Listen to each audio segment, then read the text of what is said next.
Right behind that school desk, that box, was a large tabletop 90s version of NFL football, where where the table would vibrate and the players move along. It was really awesome, but for me, it was too big. So the next person that picks it up is really gonna get a steal.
I walked into this kitchen and I was completely overwhelmed just by the wallpaper. That's a lot of yellow.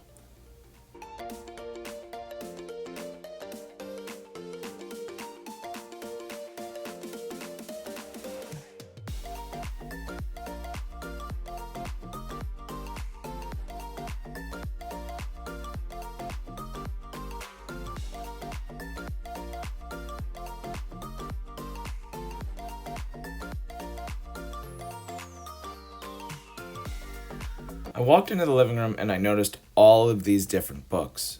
There were so many different types, and the majority of them were older books with all different kinds of categories. After I had filmed this, I had gone back and started to look up a couple of the different books. Unfortunately, the margins for me to resell them just wasn't there.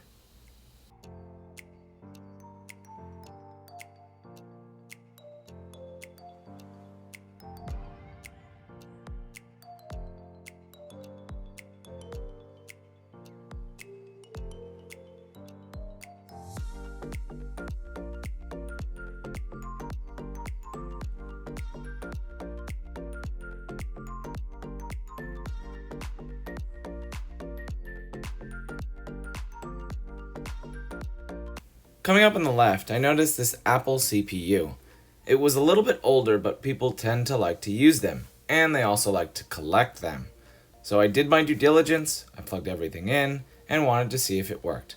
Once I figured out that it did, an employee from the estate sale had come into the room and stated that it wasn't for sale.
You're probably wondering to yourself, well, where was the iPod? That's the best part. It's coming up. That house was really, really cool. It had a whole bunch of different categories that I hadn't seen before. Specifically larger vintage, almost like tin toys. You didn't see it on camera, but there was also a giant, if you remember the vibration tables for NFL, the kids' toys that you would put the little players on and they would vibrate around and you would create strategies. They had one of those sealed in the box. They had old vintage Hot Wheels tracks, a lot of larger items that at that time, unfortunately, I wouldn't have been able to take. But the house was filled with also a lot of vintage books. I had gone through a lot of the books. I've been learning a lot more about media, ephemera, and the books as far as sell point was decent, but as far as the amount of time to flip them was too long.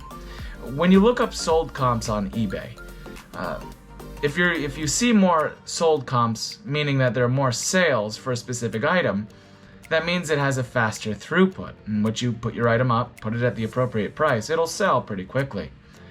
But with a lot of older items, like vintage books, it's really a niche category in which you have a select book, but if a book takes up the same space as 3 DVDs and I can sell 3 DVDs for more than one book, then you have to outweigh those costs. But if you get that one book that's worth $300 and you wait a year, that's worth it. So with the books that were there, unfortunately, based on the time that I needed to flip them, they weren't going to be applicable. Granted, they were really unique and well taken care of books.